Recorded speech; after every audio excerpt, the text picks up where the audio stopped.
नमस्कार, जय हिंद। आप देख रहे हैं खबर राजस्थान। मैं आपके साथ जी कलोदे। आज पहुंचा हूं शहर सवाई माधोपुर में कोतवाली थाना क्षेत्र के अंतर्गत शुक्रवार को एक युवक ने शहर सवाई माधोपुर में एक युवती की निर्मम हत्या कर दी। गला रेत कर धारदार हथियार से गला रेत कर निर्मम हत्या कर दी। उनके परिजनों के पास हम पहुंचे। पूरा मामला क्या था ये परिवार वालों से जानेंगे। सर नमस्कार, आप क्या लगते हो लड़की के? लड़की के भाई लगता हूँ मैं सर। आप भाई हो? जी। क्या मामला था जो पूरा प्रकरण है एक बार बता दीजिए। मामला ये था कि पहले इनकी साल भर पहले सगाई हुई थी। सगाई हुई उसके बाद में 1 साल तक लगी रही। उसके बाद में इनका क्या है, थोड़ा चाल चलन लड़का का सही नहीं था, इसीलिए इन लोगों ने रिश्ता ख़त्म कर दिया। हम लोगों ने रिश्ता ख़त्म कर दिया। रिश्ता ख़त्म किया जो आपस में परिवार वालों ने मिलकर किया है? मिलके क्या है, तसल्ली से बात करी, बैठ कर समझाया कि भाई हमारी बात नहीं बन रही तो आप रिश्ता ख़त्म कर दो। पर वो तो लड़का मान ही नहीं रहा था, पीछे लगा हुआ था कि हमने तो शादी करनी तो यहीं करनी मुझे। मैंने भी उसको बहुत समझाया, भाई यहाँ नहीं तो और कहीं लड़की तो तुझे बहुत मिल जाएंगी, कोई ज़रूरी नहीं है तो यहीं पे करनी। मैं घर पे भी गया था, उनके सबको समझा के आया था, पर उसके समझ में नहीं आ रही थी। अब उस दिन सब लोग टोंक गए हुए थे, घर में टोंक में किसी का इंतकाल हो गया था हमारे, तो घर खाली था। अब इनकी माँ की बाईपास सर्जरी हुई थी, तो पास में डॉक्टर साहब थे, ये इनकी बहन और इनकी अम्मी वहाँ अस्पताल के अंदर थी। तो वहाँ पे वो कोई धमकी दे के आया था कि तू मेरे साथ में भाग के चल। तो बोली मेरे साथ भाग के चल। तो बोली मैं नहीं भागूंगी, मेरे माँ बापों की इज़्ज़त ख़राब होएगी। बोले जो तेरे पास पैसा है कौड़ी सब कुछ लेके चल मेरे साथ, और तू मेरे भाग के साथ में चल। तो ये बोली मैं नहीं भागूंगी, मेरे माँ बापों की इज़्ज़त ख़राब होएगी। तो बोले ठीक है। तो ये चला गया। फिर दो मिनट बाद ये आ गया, पता नहीं कहाँ से आया कि हथियार लाया। और इनने ये नमाज़ पढ़ने के लिए आई थी घर में, इनने हाथ तो उसके ऊपर बैठ के उसके छुरी से गर्दन काट दी और अपनी बहन से खुद किया गया। जब मैं उसको मारिया जाके संभाल लिया, गेट लगाया जाके। सबसे बड़ी बात यह है कि उसने मौका देखकर अपना जो अंजाम दिया, जो उसकी जो लीला रची थी उसने उसको अंजाम दिया मौका देकर। घर पे कोई नहीं था। जो पीड़ित है, जिस लड़की का हत्या की उसने, उसके माताजी बीमार थी, तो पूरा परिवार बाईपास सर्जरी के लिए हॉस्पिटल में था।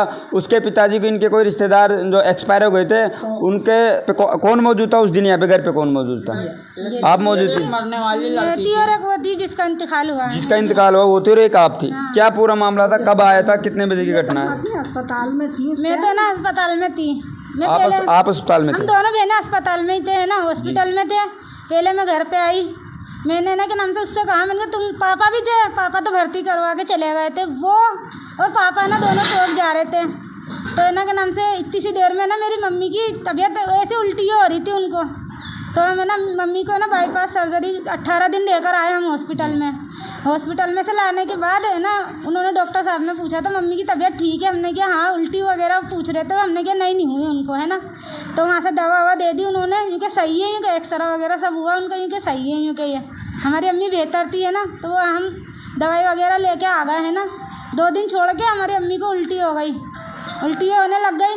मैंने हमारे बड़े वाले बहनोई के पास फ़ोन करा, बड़े वाले बहनोई ने ना डॉक्टर साहब के पास फ़ोन करा। उन्होंने यूँ कहा क्या नाम से तुम है ना, उनको डॉक्टर साहब ने कहा कि उनको एडमिट करा दो कहीं पर, इंजेक्शन लगवाओ या तो फिर एडमिट कराओ उनको कहीं ना कहीं। तो मेरे पापा और मेरी बहन वो ना जा रहे थे, तो वो ज़रा सी दूर ही गए थे, वो 2 मिनट के रास्ते पे। तो मैंने मेरे पापा को फ़ोन कर दिया, मैंने पापा ऐसी बात है, मम्मी को एडमिट कराना है। तो पापा और बहन दोनों ऐसे कैसे आ गए, इंतकाल में जा रहे थे वो, तो ऐसे कैसे लौट के आ गए। फिर अम्मी को भर्ती कराया हमने हॉस्पिटल में भर्ती कराया। तो उन्होंने दवाई गोलियाँ दी, मतलब वो बोतल वगैरह चढ़ाई उनके, तो उनकी तबीयत में, तो डॉक्टर साहब से पापा ने पूछा सही है ना ये? तो ये हाँ सही है, क्योंकि पापा ने कहा मैं मैं चला जाऊँ इंतकाल में। हाँ, तो हम दोनों बहनें थे घर पे वहाँ हॉस्पिटल में रुके हुए। तो फिर उसके बाद में थोड़ी देर बाद में मैं घर पे आ गई। मैं घर पे आके ना के नाम से रोटी बना के खाना खा के और अम्मी के लिए दलिया बना के मैं वापस चली गई, है ना।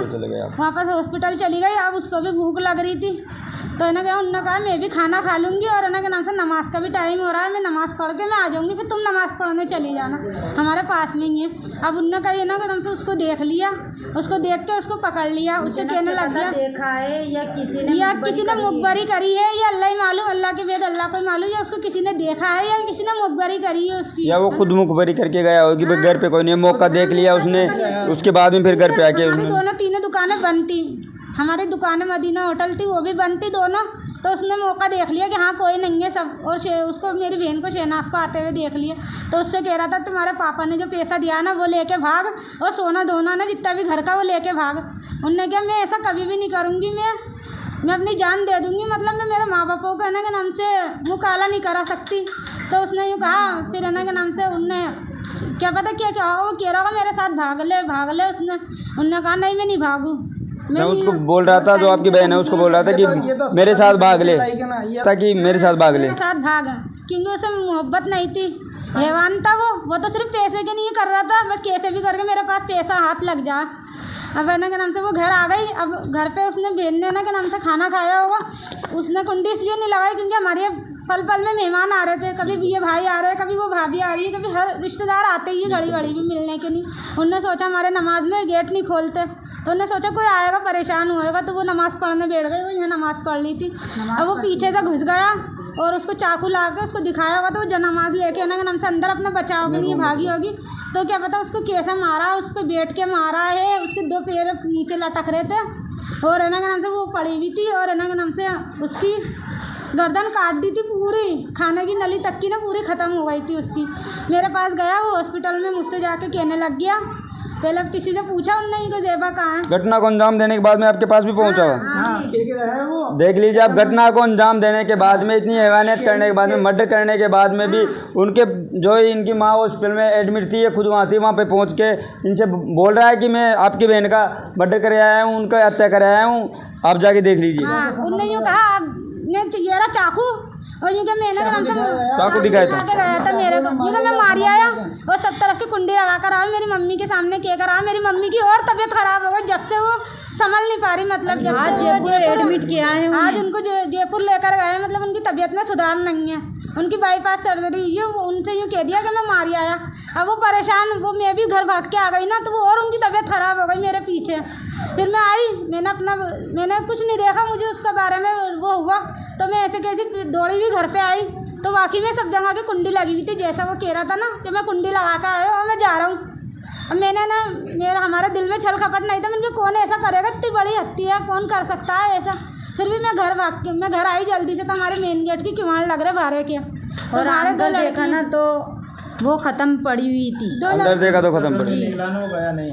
जब तक दम नहीं निकला है ना, मतलब वो जब तक उसको नहीं छोड़ के गया, जब उसको पूरी सांस ख़त्म हो गई ना, जब जाके वो मेरे पास कह के आया। मैं दौड़ती हुई आई, तो मैंने बाहर 2 लड़की बैठी हुई थी, मुझे यकीन भी नहीं हुआ, मैं तो एकदम घर में आई, तो उन्होंने कहा दीदी को क्या हो गया, दीदी को क्या हो गया। मेरा फिर और दिल घबराया, फिर मैंने ना के नाम से मेरी बहन को आवाज़ लगाई, वहाँ के भी किवाड़ लग रहे हैं, यहाँ के भी किवाड़ लग रहे हैं, सब तरफ की कुंडियाँ लगा दिया, मतलब बाहर की पूरा घर पैक कर गया, चारों तरफ से गेट बंद करके गया था, पैक कर गया है ना। पैक करने के बाद इनके पास गया था, पैक करके मेरे पास चला गया। मैं आई ना, तो मैंने ये किवाड़ खोले, वो खोले, मुझे नहीं दिखी, मैं जोर जोर से चीख रही, उसको आवाज़ दे रही मेरी बहन को, शहनाज वो हो तो सुने ना बेचारी, वो कहाँ से सुनेगी। फिर मैंने ये वाला गेट खोला ना, तो इधर वो पड़ी हुई थी, मतलब इधर वो पड़ी कर चुका था वो।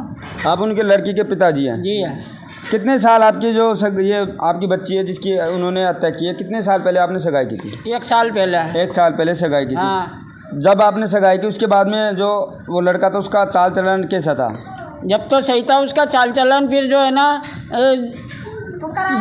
किराए का घर अलग था उसका, जो है ना, फिर हमने जो है ना उससे यही बात कही, मैंने कहा भाई कभी जो है ना बच्ची को टॉर्चर करता था क्या, जो है ना पैसे दे, पैसों की मांग करता था, और कहीं जो है ना यूँ कहता था क्या, जो है ना तेरे बाप से नहीं मिलने दूँगा, तेरे भाई से नहीं मिलने दूँगा, तेरी बहनों से नहीं मिलने दूँगा, तेरे बहनोइयों से नहीं मिलने दूँगा। तो मैंने उससे ये बात कही, मैंने कहा भाई जब तू हमें किसी को नहीं मिलने देगा तो किसी यतीम से शादी कर ले तू। बस ये बात हमने कह के जो है ना रिश्ता ख़त्म कर दिया था उसका, घर वालों को बुला के रिश्ता ख़त्म कर दिया था उसका। फिर जो है ना कहीं जो है ना मेरे रिश्तेदारों में सब जगह फ़ोन करने लग गया क्या, जो है ना अब ऐसी गलती नहीं होगी और वैसी नहीं होगी, और नहीं, मैंने क्या रंजिश पढ़ने के बाद में आदमी सुधरता नहीं है, जो उसने ये अंजाम दिया घटना। गिरफ्तार कब किया उसको? जब ही उसी दिन गिरफ्तार हो गया था सर, वो खुद ही हुआ है पुलिस वाले? सिलेंडर हो गया वो, खुद ही ने गिरफ्तारी दे दी? ये पता नहीं सिलेंडर जाने लगी ना पुलिस, उसको ढूंढने के लिए जाने लगी, तो उन्होंने सोचा मेरी मौत आ गई, तो खुद ही जाके पेश हो गया खुद ही। अब वो उसकी मोहब्बत थी या हैवानियत थी, या वो पैसे के लिए कर रहा था सब कुछ। मोहब्बत होती तो वो खुद मरता, अगर मोहब्बत होती तो खुद भी मरता। उसे मारने के बाद वो खुद भी अपना गला काटता, मगर उसे मोहब्बत नहीं थी। पहले भी परेशान करता था कि जो आपकी सिस्टर है उसको? जी बहुत पहले से भी परेशान करता था वो सिस्टर को मेरी। पहले से परेशाान करता? जी बहुत। कौन सा रूम है जिसमें वो घटना को अंजाम दिया गया है? वो लाइट जला दी इस रूम की लाइट। वो रूम है जिसमें शहनाज की हत्या की गई निर्मम तरीके से। इस तरीके से इसी रूम में आके उन्होंने पूरी घटना को अंजाम दिया। धारदार हथियार से उसकी हत्या की गई है। कोई परिवार वाला कोई भी घर पे नहीं था, घर पे उसने मौका देख के और घटना को अंजाम दिया।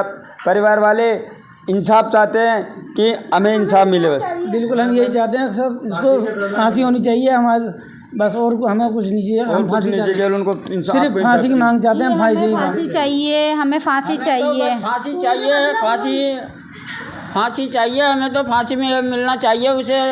वो आज हमारे सामने ऐसी घटना करके गया, अगर वो छूट गया तो फिर कहीं और भी करेगा ये ऐसी घटना, जाने किस किस की बच्चियों के साथ में करेगा ऐसी हरकतें। अगर वो पुलिस प्रशासन ने उसको छोड़ दिया, वो किसी और की बेटी की भी ऐसी ज़िंदगी ख़राब करेगा जैसी आज मेरी सिस्टर के साथ हुई है। आगे हम यही चाहते हैं उसको फांसी होनी चाहिए और किसी बेटी की ज़िंदगी ख़राब नहीं हो। इससे सबको नसीहत होएगी क्या किसी की बेटी के साथ बुरा करने से क्या होता है। बिल्कुल बिल्कुल। तो मोहब्बत करते तो इंसान खुद भी मरता है, उससे कहता तू भी मरेगी मैं भी मरूंगा। बिल्कुल। तो वो मोहब्बत होती है, उसकी हैवानियत थी, बस उसको पैसे के नहीं है, पैसे से मतलब था तो बस पैसा लेके भाग चल, और सोना धोना जो है ना तेरा वो लेके भाग चल तू। परिवार वालों की मांग है कि हमें केवल इंसाफ चाहिए और कुछ नहीं चाहिए। लगातार खबर के साथ बने रहे, खबर स्थान देख रहे हैं। सब दर्शकों का धन्यवाद।